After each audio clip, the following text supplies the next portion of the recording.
Bonjour. Le Seigneur des Anneaux, la guerre des Rohirrim est un projet vraiment attendu par les fans. Voici ce que vous devez savoir sur ce moment de l'histoire et sur la relation entre ce chapitre de la légende de Tolkien et la trilogie originale. Et c'est juste après ça.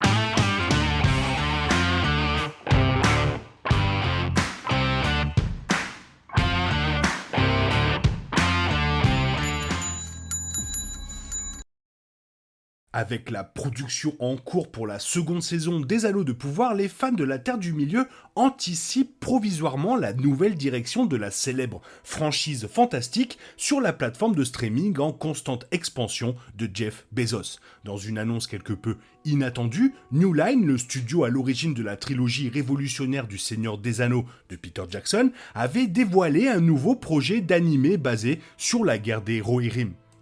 Bien que l'histoire ne soit pas la plus célèbre de la Terre du Milieu, le terme Rohirrim sera familier pour les fans de la trilogie du Seigneur des Anneaux. Le royaume du Rohan joue un rôle majeur dans les deux tours et le retour du roi et son peuple, les Rohirrim, est réputé pour ses talents de cavalier et de guerrier. Les cinéphiles se souviendront du noble roi Théoden ainsi que des sabots battants qui ont suivi Éomer de Karl Urban alors qu'il menait les Rohirrim au combat aux côtés de Gandalf près du gouffre d'Helm. Le Rohan a évidemment une longue histoire inédite dans la tradition de Tolkien, mais qu'en est-il de la guerre des Rohirrim ? Commençons par le début. Les habitants du Rohan descendent des hommes du nord du Rhovanion, un groupe d'hommes libres qui n'ont pris aucun parti dans les batailles contre Morgoth. Bien qu'ils soient connus comme des intermédiaires pour leur neutralité, les Nordiques ont développé une alliance solide avec le royaume du Gondor, et cette amitié a été testée en l'an 2510 du Troisième Âge. Pour le contexte, la communauté de l'anneau commence en 3001. Donc le Gondor a été attaqué par un groupe d'orientaux, des hommes qui se sont traditionnellement rangés du côté de Morgoth Sauron à travers l'histoire. Ils sont connus sous le nom de Balshot. Bien que les hommes du Nord eux-mêmes n'aient pas été la cible de cette colère, le roi, Éorl le Jeune, en a déduit, à juste titre, que la chute du Gondor serait une mauvaise nouvelle pour les hommes de la Terre du Milieu, et a donc accepté l'appel à l'aide du Gondor. En récompense de leur bravoure, le Gondor donna aux habitants du Rhovanion un vaste territoire appelé Calénardon, qui deviendra bientôt le royaume du Rohan. La guerre des Rohirrim se produit plus de 200 ans plus tard, sous le règne de Helm Main-Marteau. Après Éorl le Jeune, une lignée de 7 rois mena le Rohan de 2545 à 2741, date à laquelle Main-Marteau monta sur le trône.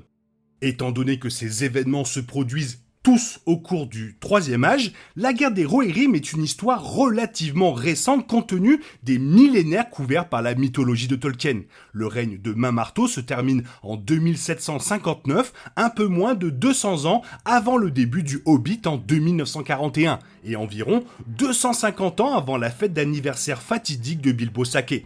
Cela signifie que la guerre des Rohirrim se déroule dans un Rohan établi, mais se trouve loin de l'histoire avec lequel les fans seront les plus familiers. Alors, la guerre des Rohirrim, c'est quoi ? Les rois Rohirrim ont rarement eu la vie facile dans les plaines, mais le règne de Helm Main-Marteau, qui fournit la base narrative de la guerre des Rohirrim, a été particulièrement traumatisante. Les Dunlendings, ou Dunéens, étaient un autre groupe d'hommes sauvages tribaux, similaires aux hommes du nord de Rhovanion, mais principalement trouvés au pays de Dain. Ils se sont lentement déplacés vers le sud, dans le nord du Gondor, mais lorsque ces plaines poussiéreuses ont été offertes à Éorl le Jeune et renommées Rohan, les Rohirrim entrants ont dûment expulsé les Dunéens de leur propriété. Et comme on pouvait s'y attendre, les anciens habitants du pays de Dain n'étaient pas très satisfaits de cela et ont gardé rancune pendant près de 2 siècles. En règle générale, la guerre des Rohirrim n'a pas été déclenchée par une haine historique entre deux clans, mais par une querelle politique au sein même du Rohan. Un seigneur du Rohan, appelé Freka, avait des ambitions royales et a exigé que son fils, Wulf, soit marié à la fille de Helm Main-Marteau, s'emparant ainsi du trône du Rohan. Mais Main-Marteau a refusé, évidemment, et quand Freka a menacé son suzerain, Helm a tué le seigneur traître. Un peu plus avisé que son vieux père, Wulf a pris sa revanche en exploitant la haine frémissante des Dunéens et en les menant à la guerre contre le Rohan. Sous le commande de Wulf, les Dunéens ont réussi à revendiquer le Rohan comme le leur, conduisant Helm, Main-Marteau et son peuple dans le Ferté-au-Corps, où ils se sont cachés pendant une bonne partie de l'année. Le fils cadet de Helm est mort alors que les Rohirrim campaient là-bas. Le Gondor était par ailleurs préoccupé par le fait que Sauron élevait sa tête toute laide et, par conséquent, ne pouvait pas apporter son aide. Et ce ne serait pas la dernière fois que le Gondor n'aiderait pas le Rohan en cas de besoin. Hein, Théoden ? En fin de compte, c'est comme ça et je vous laisse découvrir la suite. Plus tard, le vent a tourné lorsque Fréalaf Hildesson est devenu roi du Rohan. Se réfugiant à Donaro, Fréalaf a enduré assez longtemps pour que le temps change et que le Gondor se présente enfin, faisant basculer la bataille en faveur des Rohirrim.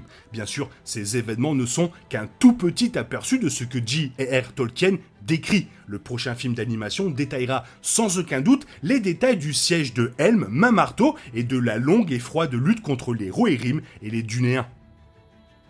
Alors, quel lien ça va avoir avec la trilogie de films ? En surface, il y a très peu de croisements clairs entre la guerre des Rohirrim et la trilogie principale du Seigneur des Anneaux. Aucun personnage de l'un n'apparaît dans l'autre, et la lutte violente pour le trône du Rohan a très peu d'impact sur la mission de Frodon de détruire l'anneau unique, ou la bataille finale de la Terre du Milieu contre le Seigneur des Ténèbres Sauron.